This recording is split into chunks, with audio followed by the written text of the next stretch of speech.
So we're live. Well, Um, I'm listening to this music. This music is new. this is a little bit more mellow than the music that um, Maggie usually makes fun of me for putting on here. So I thought this was a nice little jam.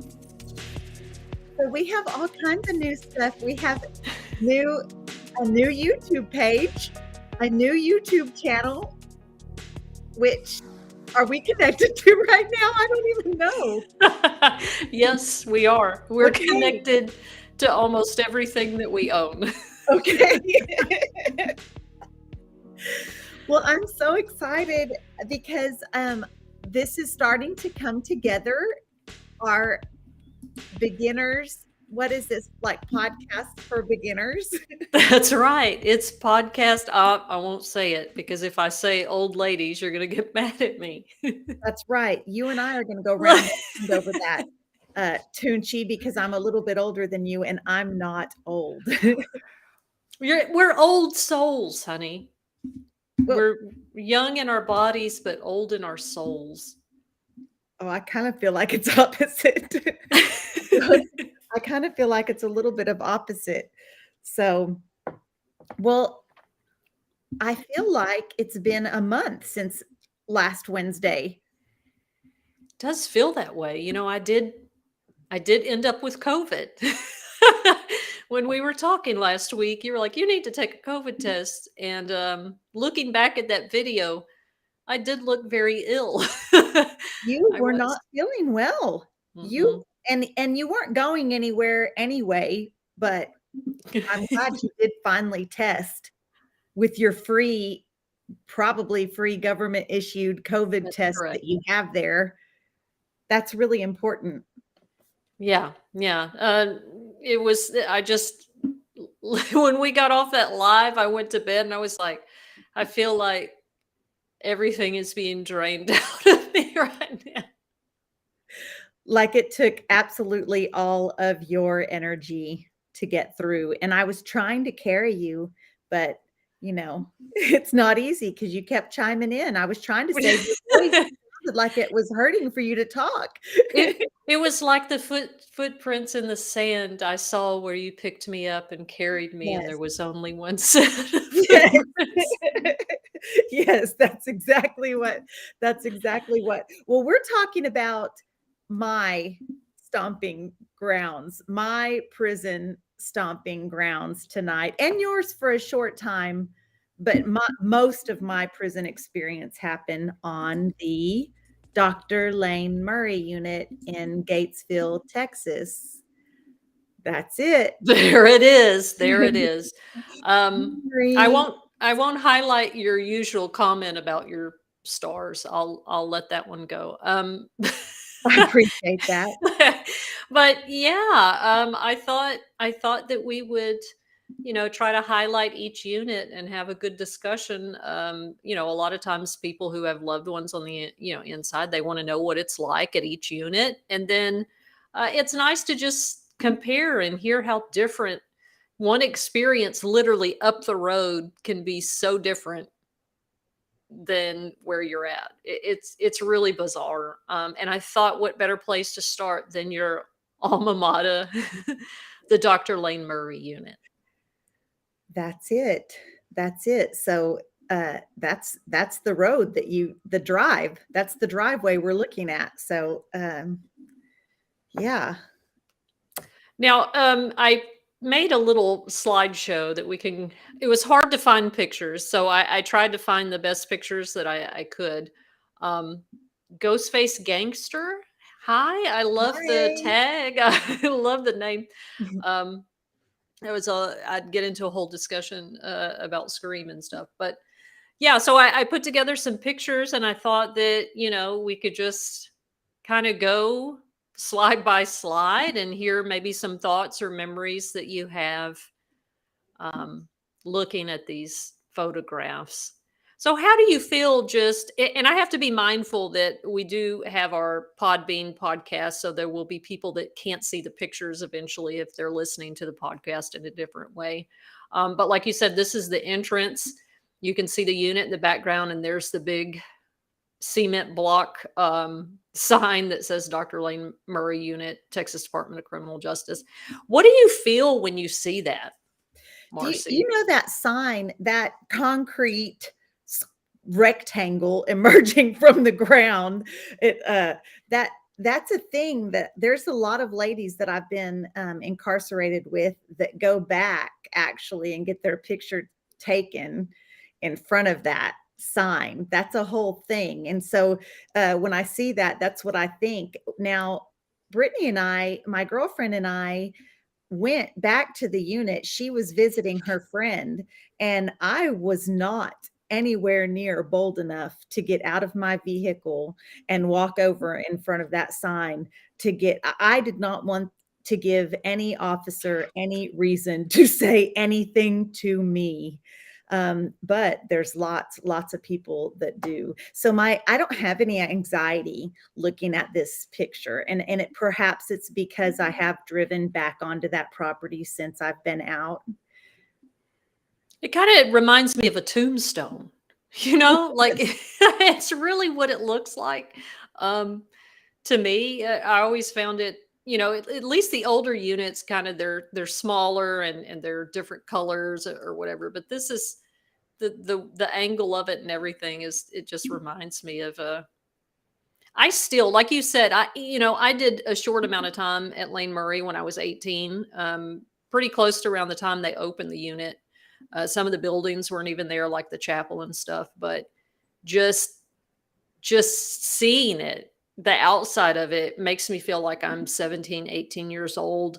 And the horror of being on the host squad at Lane Murray at that age. Yeah. So let me switch over here and tell me if I hear the dogs. I'm It's sorry. okay. I'm gonna switch over and tell me if you can see the next slide. There it is. So here is the aerial view of Lane Murray. And I'm going to try to use can you see my pointer on the screen? I can. Okay. So this was the area that you came in where the Right. cars are. And then that's, The staff parking lot, visitor parking lot. Yeah, and then you go in. so what is this little building right here? Do you know? I don't That's the recognize guard shack right that. when you get to the gate? I don't. Oh, it must be. No, because that would be further down. I don't know what that little building is. I don't even remember seeing that. Shush. Oh my gosh. Your dogs always they feel very left out when we start talking.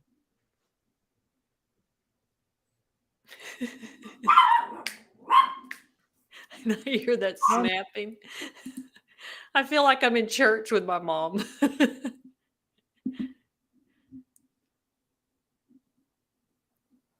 Okay, are you back? yes. Yes. Okay, okay. All right. So this main building here this is where visitation is. Yes. That's admin, warden's offices. Um, I want to make sure I'm looking at it. Yeah. And visitation is all right there. So, and it's air conditioned in that building. Right. So here we see the mini air conditioning units on the roof there.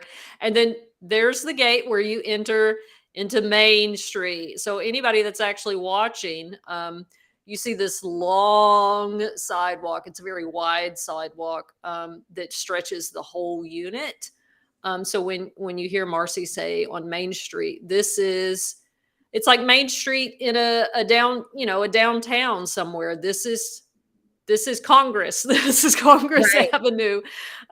That's where all the stuff happens. So this is where you're actually entering. Everything is surrounded by that fence, but that perimeter fence. But this is where you cross over into this gate. And so this building right here, this square building, which one is that? So, what it is if you're not seeing the aerial view, it's literally she Jennifer described a sidewalk, but it's wider than your average residential street. And where inmates walk is all the way to either side of that. But we call it Main Street, and it's as wide as a street. And then there's buildings placed on either side of those. So the buildings on one side of Main Street are all living quarters. That side, that's right, Jennifer. So that's all living quarters. But on the other side, it starts with an education building that stands alone. And that education building has air conditioning. Mm-hmm.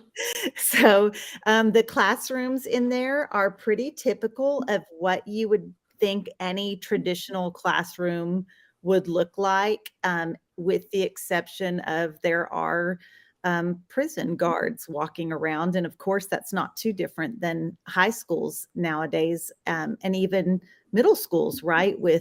They have school police officers that are dedicated to walking around that area. So And your library's in here too. I think this almost whole section down here would have been y'all's library. yes, Library. I'm sorry. Lori will make fun of me for saying library. yes, library. Uh-huh.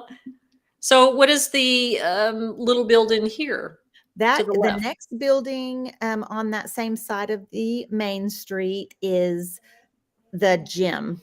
So the a building that rarely gets used. It gets Right. used for Right. lockdowns. It gets used for shakedowns.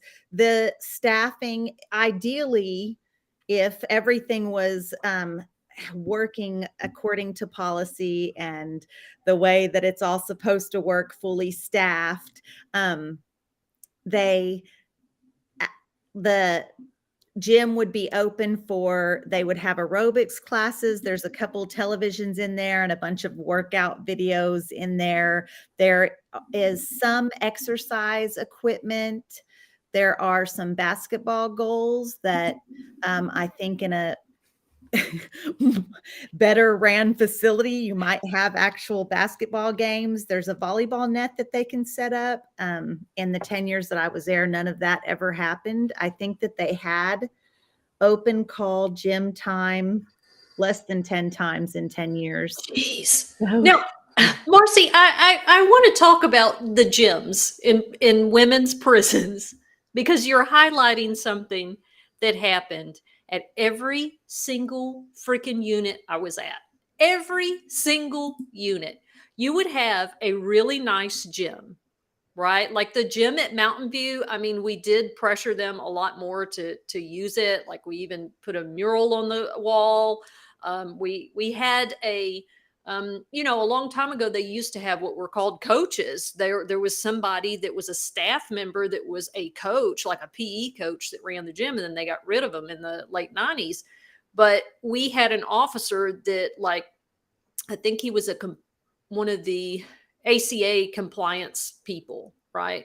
But he made sure that we had to have activities. You had to show that you were doing activities at the unit. So we had volleyball tournaments, we had conferences in there. So he was responsible for that. Now, until he came along and did that, that gym was never used. The gym at Riverside, full of dead crickets. And they absolutely hated inclement weather because our rec yard at Mountain View was literally you just walk across the street, and I mean like sidewalk, there's the gym. And they hated us. They would have us in inclement weather 1 degree away and be like, oh well, stay out here. And I never understood what their resistance was for us to actually utilize the gym.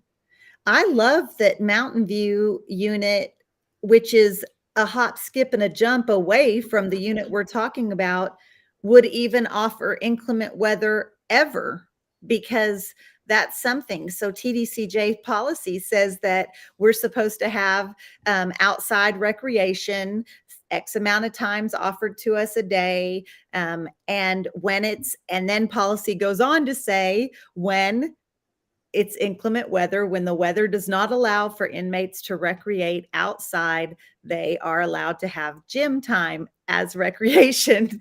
That doesn't happen on Lane Murray. Maybe, I mean, I can say 3 times, and that might be a stretch. I remember them calling that over a decade. So, yeah, Well, that's not happening. looking at the buildings on this layout, the gym is the smallest building there other than the strip shack in the Right. back gate, which should also be bigger. But you've got how many people are housed at Lane Murray? Almost 1,300, so 1,300 for that little bitty gym. And y'all had the craft shop in there. So how often did were y'all able to use the craft shop? Never? well, now the craft shop was out of all of those women at any given time between 4 and 8 women that got to be participating in that program. It was very strict. They wanted people that had lengthy sentences.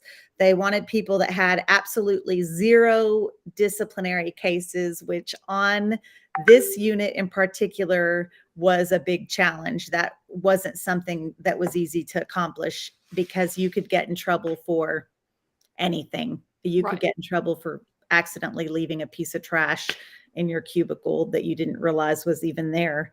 So, yeah, that definitely happened. So, um, yeah, the craft shop, and I don't have any experience with the craft shop. So, An interesting side note for the folks listening is that the craft shops at the women's units, again, way back in the 90s and 80s, we had incel, what they call piddling craft, that you could do crocheting and all this other stuff, and you could sell it to officers. You could send it home. Well, they got rid of it, or they very like tightly controlled it, like Marcy's saying. Um, so that was a source of income, like, because you could literally sell that to the staff members. And the men, they still have very robust craft shops where they do leather work, all kinds of stuff.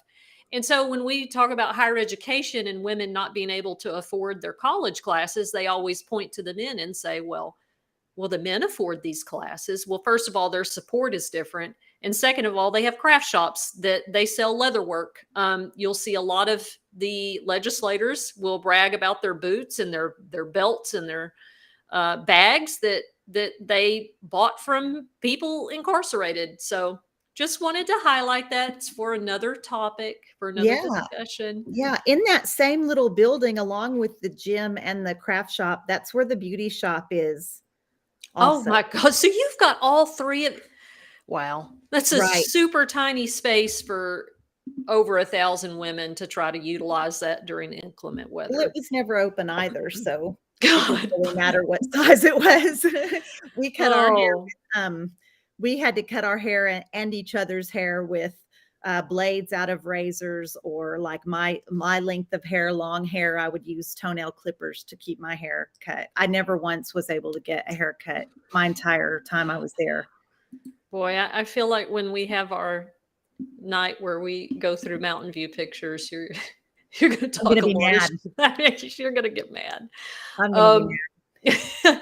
so let's move on to this big building. What So is it's the biggest building just about, I think, on the layout that we're looking at, and that has the it has several different things in it. It has, from right to left, it has the laundry is right there, and then the chow hall is in the middle, and then it has medical. It's all in that one building. yeah, and the pill line window is like right over here in the far Right, left? Okay. right. Right at the end of that building is where the pill line is connected to medical. Yeah, and Not those air are conditioned. It's right. real funny. Medical, that part of that building is air conditioned, but the chow hall and laundry, where the hottest equipment is used, is not air conditioned. Yeah. Um, tell us about because one of the worst experiences at Lane Murray for me, obviously, other than the host squad, was the chow hall and the food. So give us an idea of what was the chow hall like in terms of the food and the things that happened in the chow hall?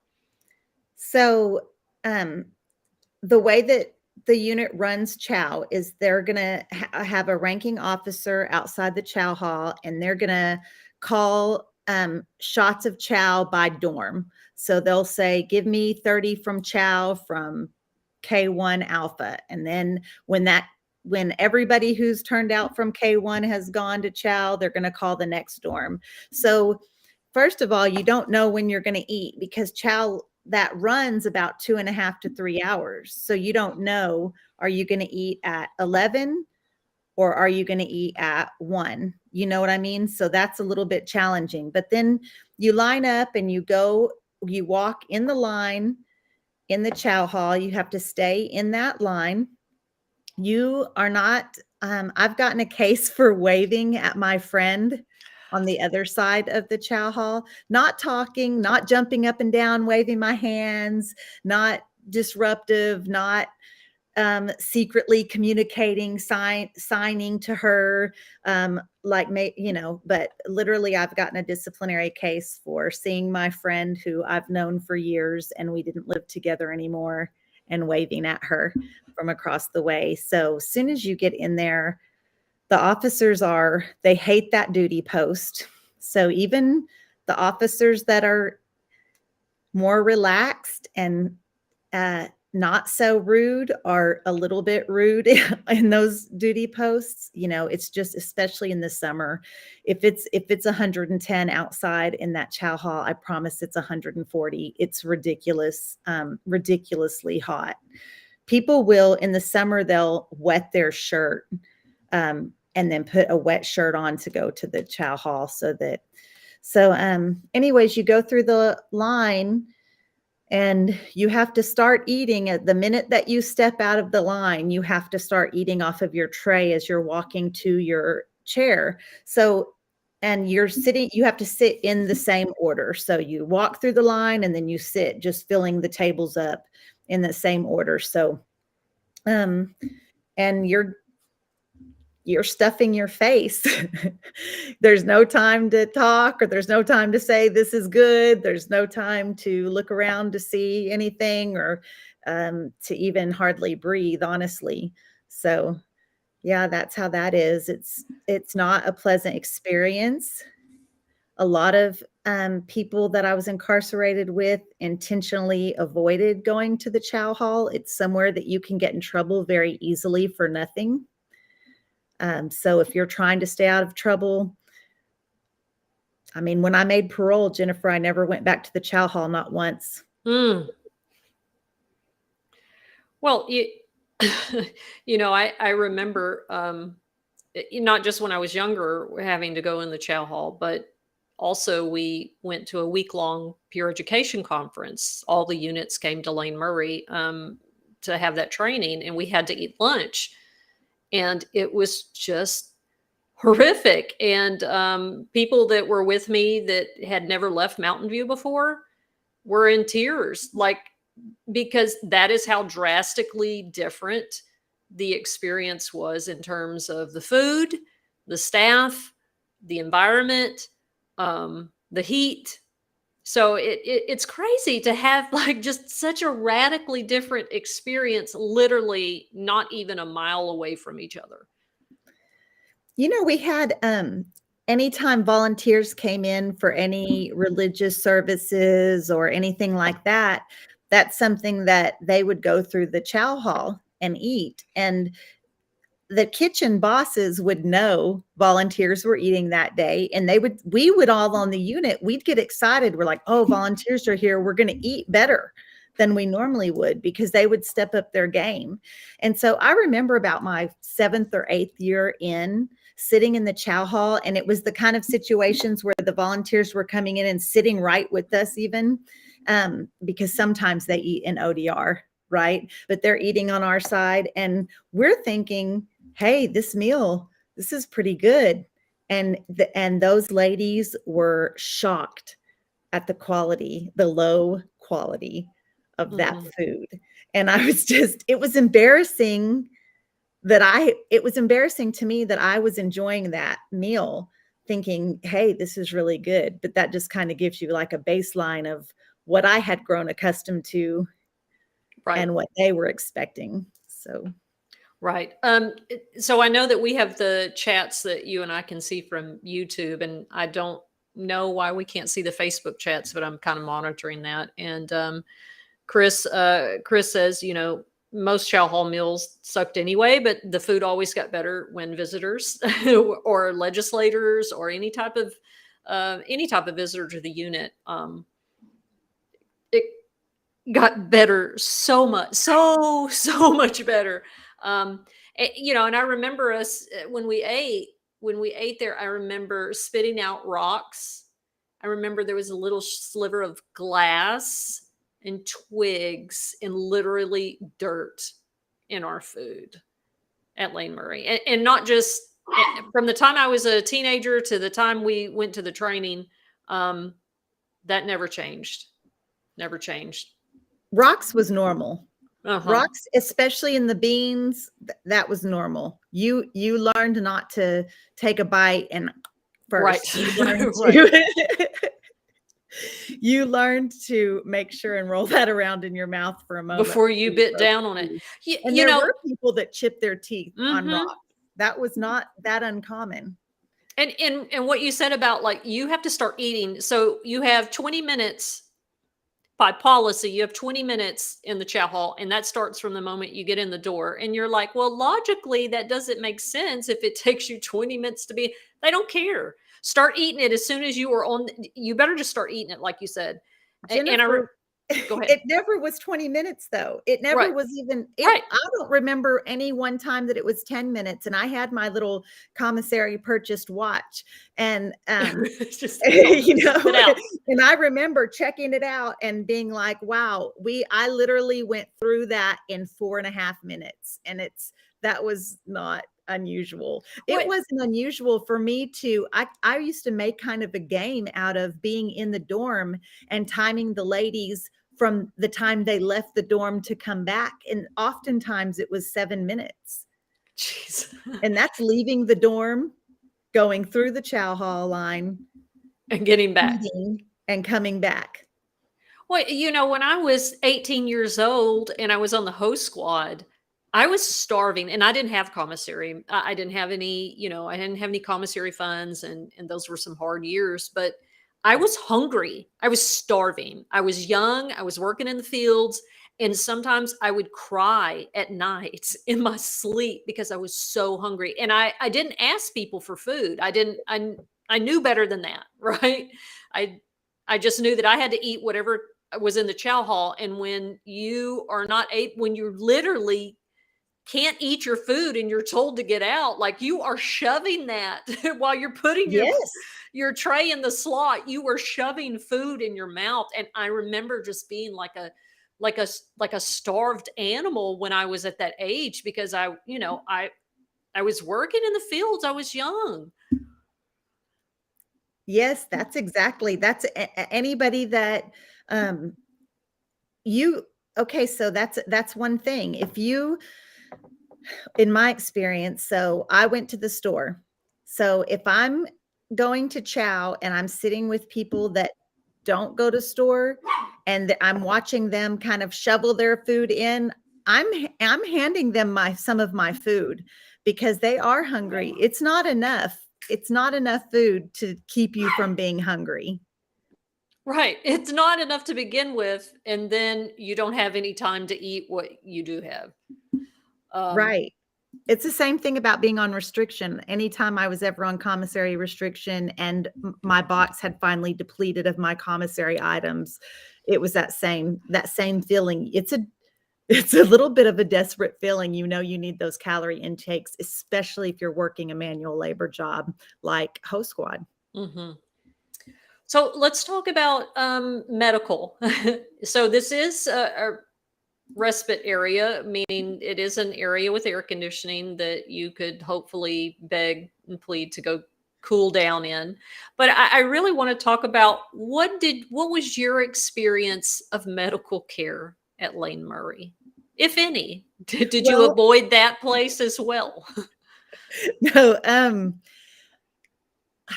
gosh. My first pap smear in prison on the Dr. Lane Murray unit. Now, Jennifer, I'm a mother of 5. I've had 5 babies, 1, 2, 3, 4, 5, all delivered naturally, all vaginal deliveries. So I'm going to my I'm at the pap smear. I'm there. I'm getting my pap smear, and people had warned me that they had warned me, and I said, "Well, I'm getting one because I have a 20-year sentence, and I want to make sure I'm okay. I'm Hmm. 30 years old, and I'm getting my pap smear, you know." And anyways, the nurse practitioner, and he might have been a physician's assistant. I don't remember which one he was, but he was in the middle of the exam, like the tools are opened me up, and he's in there, and he looks at me and he says, "Well, I can tell that you haven't had any children." What the fuck? And my eyes kind of got big, I'm sure. And I said, "Sir?" And he said, "Well, they you aren't able to. Your uterus is inverted, and I can tell that you've never been able to have children." And I said, "Well, I have 5, you know." And he said, "Oh, C-sections? No, no, I have 5, you know, 5 that I delivered." And so that was my first taste of the medical department at the Dr. Lane Murray unit. Jeez. Well, and that really encapsulates the inadequacies of unit medical right there. Like, I think anybody who has done time in TDCJ hearing that story, they're going to be like, I believe that. I believe that completely and 100%. Um, I had a PA, a physician's assistant, who was giving me a pap smear, and in the middle of it, Marcy, in the middle of it, stopped and picked up his piece of cake from the ODR What? and began to eat it while he was staring at my vagina. What? He was like, "The cake is good in the chow hall today." And I'm like, I feel so awkward. And Yes. that was a light story. Like, I have real horrific stories about pap smears and pelvic exams for myself and other women. We had to get one of the PAs walked off the unit. There was an investigation. Like, you say pap smear, and every woman in TDCJ is like, damn, like you said, I don't want to go do it. I hear the horror stories, but I need to take care of my health. At least the lab reports I can go look at myself, even if the man doesn't, he can't see that I've had 5 kids. Lab work doesn't lie. But the process of going through that and painful. Like, I knew women that had had children and intercourse with men that were like, that is the most painful pap smear. I remember my first one, I cried. Like, I was laying there crying. Um, they don't give a damn. They don't give a damn. No, So, there's no, bedside manner, for the most part. I will say, years later, I got a spider bite on my knee, and it got pretty ugly, um, and they were I don't know if they were just intrigued with my injury or my ailment, but I had to go several times to get it like redressed and that kind of stuff. But I got good care then. Uh, but that's the only time. I don't know. And I'm not saying, these are people with their degrees and with their education, and I'm not saying they don't know what they're doing. I just think that a lot of times, even they just adapt to their environment. They adapt to their workplace. They hear how the officers are treating us. There's an officer in medical treating us that way.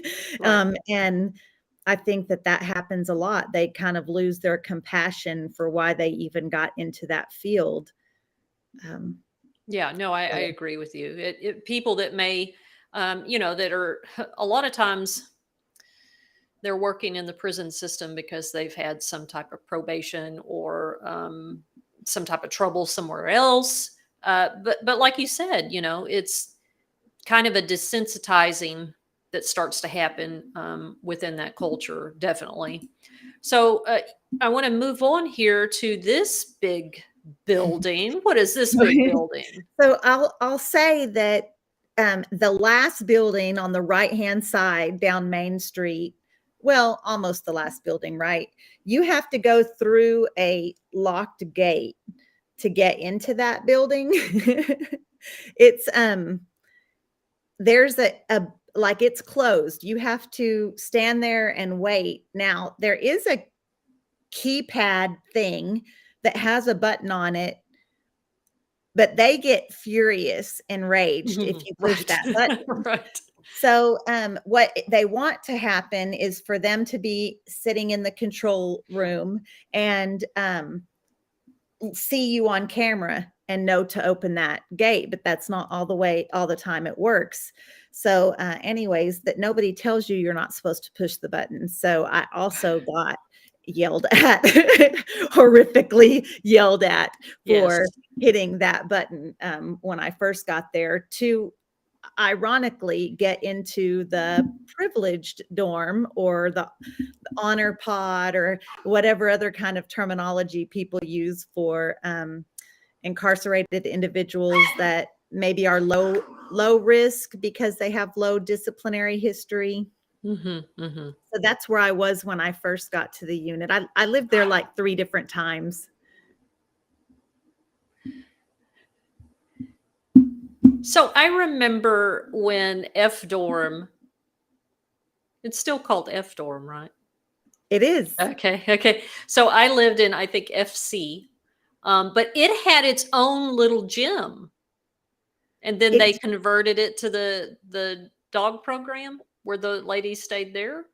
That's right. It does have I will say their rec yard is the best rec yard on Right. the unit. It's the biggest rec yard and almost the only rec yard that you can play volleyball without constantly, I mean, the razor wire eats volleyballs. Mhm, So mhm. all the other rec yards are small enough that it you're only going to play for a few minutes before one of the balls ends up in the razor wire. So, yeah, that's the biggest rec yard. And in there, there is a gym. Now, I got there in 2010, and that had already been converted to the Patriot Paws program, which is the program where inmates train dogs for veterans. Mhm, mhm. So, this little building to the left of F dorm, what is that? That's so the last building on the unit is the chapel. Mhm. That's the church house. That's where all the volunteers come in to indoctrinate. It's just very we're in the Bible Belt, so it's very, very, very, very, very Christian. There are other services available, and one of the other bigger services where you actually do have a volunteer come in is the Muslim. They have a Muslim program, but all religious services are based out of that building. I remember we used to have our, peer education conferences here, either here or in the gym, but mostly in the chapel. It's one of the newer buildings, relatively speaking, and it looks very different inside. And I'll show everybody a picture in just a second. But where is the hospice? Not the hospice, but the medical unit that they built within Murray. Where would it be? Because this is an older map. No, it's not a new building. So No, it's not? no, they converted, I don't know if it's 1 or 2 of the dorms in F dorm. Oh, so it's in F dorm. Yes, and they've air conditioned 2 of those dorms. So Okay. none of the inmate housing is air conditioned, except now they do have, um, they're trying to, I don't know that they've actually moved hospice patients in.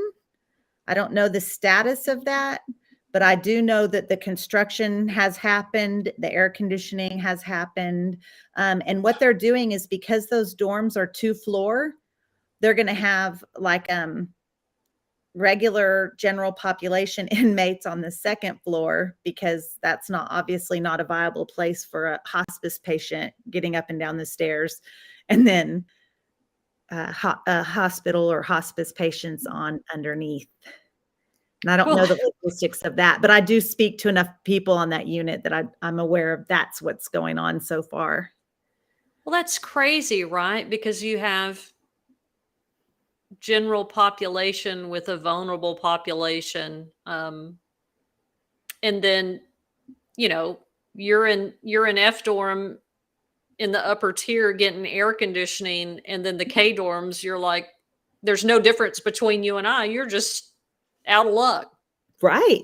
Yeah, I think it could cause all kinds of problems, right? And then the other thing I'm just thinking about, already the mental anguish that you kind of experience just being incarcerated and watching inhumane treatment of people that you grow to care about. I just Mhm. can't imagine how much more so that would be, for a population that really really can't do much about it, right? You're already, as being incarcerated, you already have such a little voice and such little capability to defend yourself or act on your behalf. But I just can't imagine being in a hospice situation and having to see that. Oh, I can't either. I mean, one of my first memories at the unit at Lane Murray was standing outside a commissary, which is next to the laundry, next to the chow in that building. And, that was a debacle anyway. But I remember standing there and it was pouring rain. And you can't help the ladies in the wheelchairs. Don't touch them. Don't touch their wheelchair. And there's actually a little slope that the main street has. So these women are pushing as much as they can, and you just got to walk by them. And in the heat, they would be rolling as long as it took them to get there in the heat.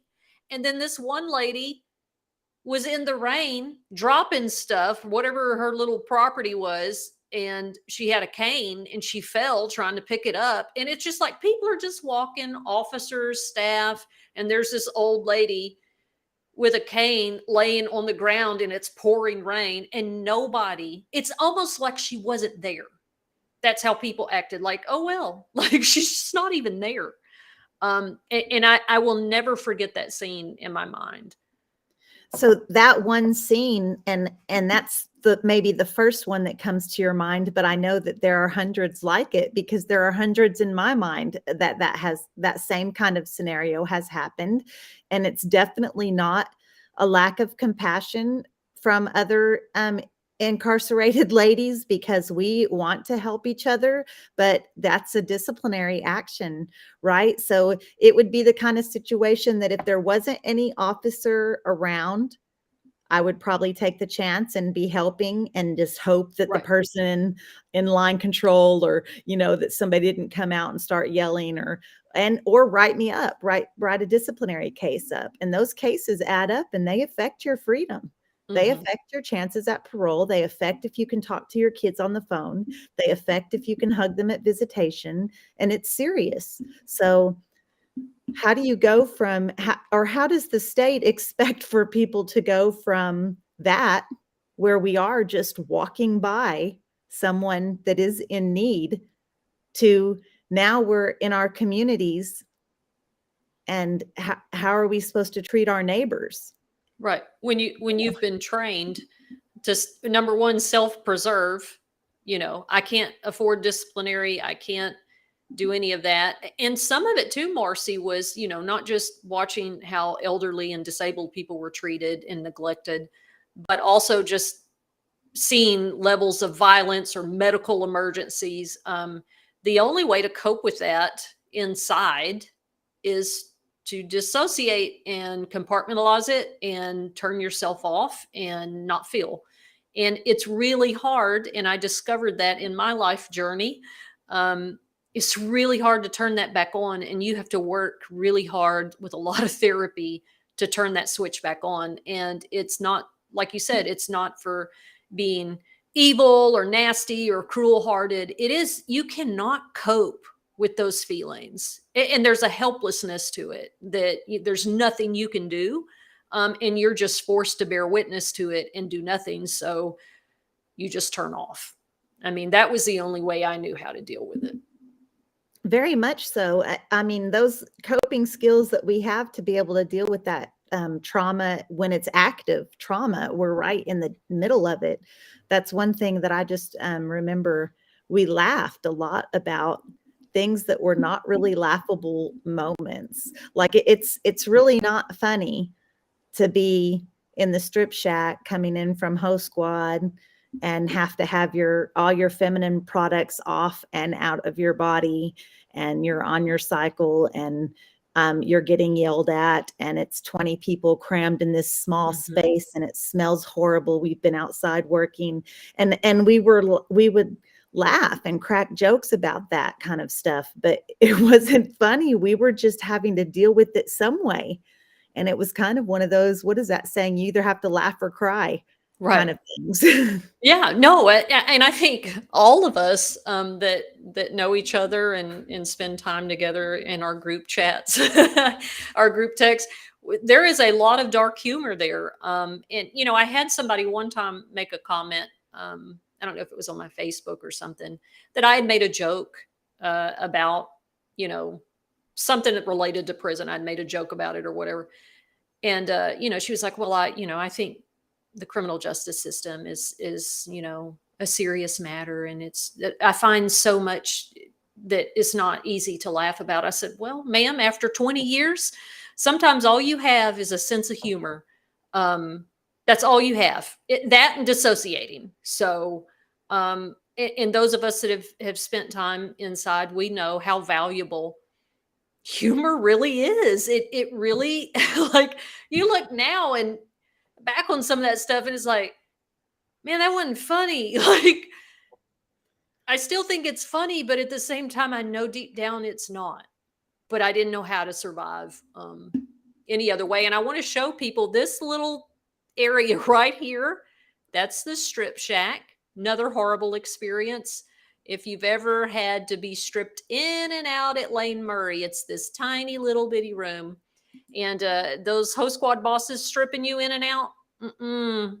I've never been so degraded as a woman in my entire life. Never had an experience except at hobby, and that's for another time. Well, I don't want to have to zoom through this, but we're getting close to our time. I'm just going to show everybody else that these buildings here that are in the shape of a T, I guess, across, what do you call that? Well, yeah, kind of a Yeah. short T. Yeah. So these are the cell blocks, correct? Yeah, those are both the cell block buildings. So the one that's directly across from the chapel and from F dorm, that's where closed custody is. That's for long-term solitary confinement. Yeah, that's that building. And that's the first time I ever knew that people could be housed in solitary confinement for years. And that's where they are. And then the next building is cell block housing, medium custody housing is there. And then these three are the K dorms. So these are dormitories, correct? Right. Then there's 3 more dorms. So there's 6 dorms, 6 buildings that house inmates on that unit. And the 3 that look just alike, those are the K dorms, and there's 204 women in each of those dorms. So two pods in each dorm.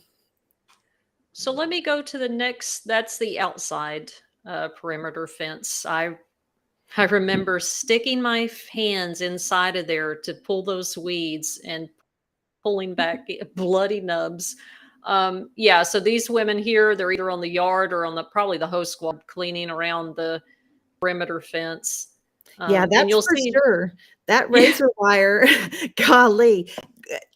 I mean, I don't know how many times people's heads, because you have to, those, you see there's ladies that, some ladies are holding an Aggie, and the Aggie is shoved in this ringed razor wired bunch that's on the ground around the unit, so that people maybe don't shimmy under the fence.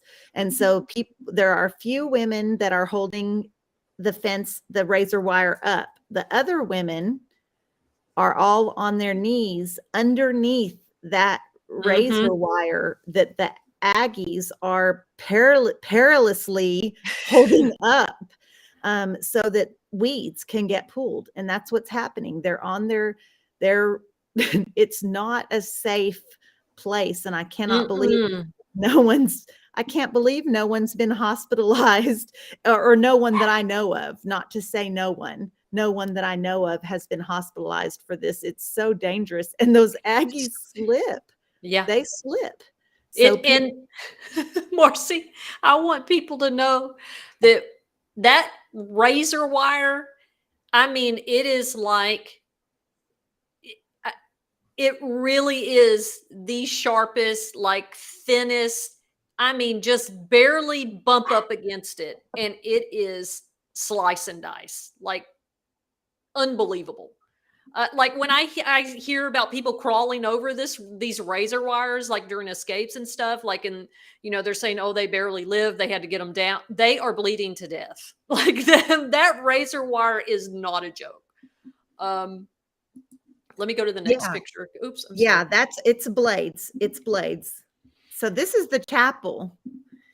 Wow, This I is want the, everybody that can see this, take a look at how nice the stage is, the little mural in the background, and the ladies in their chairs. It seems like oh, okay.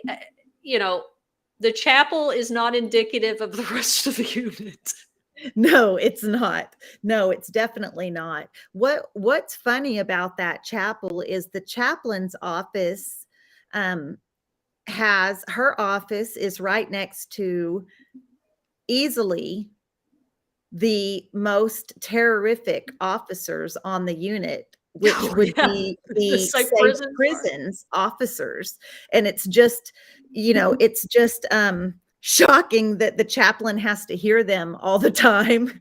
It's yeah. Marcy, we have to do a whole episode on safe prisons. Oh, yeah, for sure, for On sure. what the intent of the Prison Rape Elimination Act and safe prisons is. I taught it for many years, but what does that look like on a women's unit? Y'all have to stay tuned for that, because it's the most dreadful part about being incarcerated as a woman in TDCJ. Now, I got this picture. I think it's from a men's unit, but this reminded me a lot of F dorm. Right, that is definitely the cubicle style housing. So, the way that half of the dorms on that unit are is, instead of a cell, it's a cubicle. If you can imagine, if you're not seeing the picture, if you can imagine an office cubicle that's half size, and basically in each cubicle is just room for your small bunk, and then that same amount of walking space as your bunk took up. So it's very small. There's storage underneath our bunk. It's a metal box that's, welded onto the bottom of our metal bunk, and that's where we have to store all of our stuff. Um, and I have to say, I didn't, I mean, as far as prison goes, it at least I felt like I had my own space. It wasn't bunk beds in a bunch of, in an open dorm, or, and Veronica has a great point. She says it's just enough room to do a push-up. That's exactly how much walking space you have in that cubicle. And I can do a full workout in that amount of space. It's really amazing what we can adapt to as humans. So I found this picture, and this is at a men's unit during COVID, and I'm looking at all the stuff on the table, and Mm-mm. I can feel myself there again. Like I almost feel a little bit of panic because it's like I remember that insert cup. I remember sitting that on the corner in my being in my jacket when it was cold and that hot pot there and like I can just feel it all because that is exactly um what that space looks like. You know that that's exactly right. We're looking at and there is an inmate. We can't see his face, and this picture was publicly posted online, but it's an inmate, and he is sleeping in his jacket because the temperatures control in there is nothing, right? We are whatever it is outside, that's how those warehouse like buildings feel. Whatever the temperature is outside, that's pretty close to how it feels. It's a Veronica says, "Yeah, I'm looking at this and I have weird feelings of comfort, yet no comfort at all." I mean, you said it best. Like, right? Like I feel the comfort of like especially when me and Alexa had the flu, like being nestled up there and all my stuff right there at the table and not being Mhm. bothered and like you said, having my own at least this own little tiny space, but it feels comforting, but at the same time, I have no comfort at all in the way that it makes me feel just looking at it now. It's yeah. Um, let me show the last. I think this is the last. So this picture isn't as great, but I wanted to make sure that I showed a picture of essentially what ADSEG in cell block close custody um, ADSEG looks like, and this is pretty accurate, like down to the mattress, the metal toilet, the torn up paint on the wall, the table. Um, What I still love, and I just can't help but notice any publicly posted picture of the inside of the prison, even as dreary as these walls look, when you go in, they are full of graffiti, desperate cries for help, prayers written on the wall, religious figures drawn on the wall, and so it TDCJ never shows that, right? right. Um, and it's clean. It doesn't look clean because you see the rusted paint and you see, but I can tell right now when anytime I've been in AdSeg, which has been at least minimally 6 that I've spent the night there. I've been in those cells a lot more than that. But the toilet would be completely horribly on the inside. So and there is somebody saying, and I share this space with another person. So this is also the same size and the same setup as a 2-man cell on Lane Murray. Mm-hmm, It would mm-hmm. just be bunk beds instead. Right. So, yeah, definitely a 2-man cell in cell block housing. They are housed together, but this is what we're looking at now without the bunk bed. This is a solitary confinement cell. Um, that And mattress is a pretty good portrayal of our mattresses. Also, I'm kind of impressed that they even put that online, frankly, because I think it it was a just irks contraband me. picture. I Do you think, know it, and it might be a contraband picture because yeah, every picture that I see, they have pillows. It makes yeah, me so angry. We didn't have pillows, and they don't have pillows now, right. but they want the public to think that they have a pillow to sleep on. No, they sleep on that mat. Yeah, and flip that mat over and it's liable to be gutted and ripped at the bottom of it. And when that happens, there's no telling what's inside of it, including bugs. It literally is third world country type of conditions, and we're talking about the state of Texas, Well, and just recently, we got denied extradition because of our prison conditions. We wanted someone that was wanted in the state of Texas, and they were out of country, and that country said, sorry, you don't you don't meet the standards for that. Right. We're And this not is we're well, not we're not going to some third world country. This is the United States that this is happening to, and people are not sending people over to in our prisons. That's what kind of horrible conditions they are. And so Big Cinco is on here, and I'm not sure. Maybe he's incarcerated now. But I feel if like that's what he's trying to say. yeah, um, he said most mats have black mold on the bottom. Yeah. Yeah, yeah, it's an ugly situation for sure.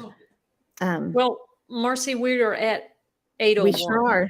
We sure are. We took the Trip whole down tour. memory Main Street at Lane Murray. Yeah, it'll be interesting to compare this to other units. So we'll have to find somebody at each unit. I mean, I can talk about Mountain View, but it would be interesting. Even though I've been at Crane, it's still really great to hear other people's perspectives. So, y'all that are watching and listening, if you would like to be on here with me and Marcy and tell us about the unit that you did time at, Plain State, that's another bad one. We would like to hear it. Lockhart, that's certainly a different experience. So, It sure is. It sure I, is. I Veronica was on Hobby. My girlfriend was on Hobby. Um, yeah, yeah, we definitely need to do that, but we have a lots of things to talk about, right? This is just the beginning. So thank this is y'all. just the beginning. And Thank y'all for remember, tuning in. y'all, it is eventually we're going to just be streaming to our channel. We're trying to get everybody used to us being live on Wednesday, but we're going to be on the Rec Yard, a women's prison podcast. Um, I'm trying to. I should have put it in the chat already, or at least highlighted it. Talk, Marcy, while I pull it up. Well, yeah, yeah, definitely. And you guys, if wherever you're watching now, I promise that we'll have a link to that. So I think even on our YouTube channels, on our personal YouTube channels, there's a spot for us to say shared channel or channels. I saw that today, and I'll make sure that we connect all of that. And it's thank you. It's at On the Rec Yard. And Okay, so that's the handle on YouTube. All right, On the because Rec Yard. And I think we're just starting, like it just went live just moments ago, pretty much. just And moments. we need subscribers for sure. So yes, Yes. and um my old bunkie from K2 is on here too. But so thank y'all for joining. We have to get off here because we hit our limit. But it was so good to see everybody. Thanks for the comments and the great feedback. And yeah, Jennifer, thanks. Tunchi, I'll see you soon. Next Wednesday, y'all. Bye, See you y'all. at Rec. Bye.